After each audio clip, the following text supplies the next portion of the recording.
అట్లే అని ఇంకా ఏమంటున్నాడు ఆయన, సర్వ శరీరమునికంట ఆరోగ్యం ఇస్తదంట. ఇప్పుడు ఆరోగ్యం కావాలంటే ఎక్కడికి రావాలండి?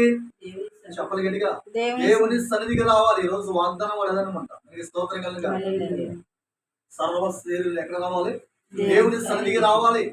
వచ్చినప్పుడు మనం ఏం చేయాలంటే ఆయన మాటలను గట్టిగా పట్టుకోవాలి.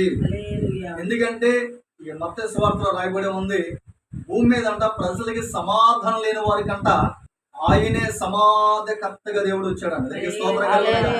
కాబట్టి భూమి మీద ఏమి లేదంట, సమాధానం లేదు. ఈరోజు ఏ కుటుంబంలో చూసినా సమాధానం లేదు, ఏ బిడ్డల జీవితంలో చూసినా సమాధానం లేదు, భార్య భర్తలో సమాధానం లేదు, లేక అత్తమామలతో సమాధానం లేదు, తల్లిదండ్రులతో సమాధానం లేదు. ఇలా ఎటు చూస్తున్న బిడ్డల కుమారుల ద్వారా సమాధానము అన్నది లేకుండా ఈరోజు ఇలాగ భూమి మీద ఏర్పాటు చేస్తా ఉందని తెలుసా?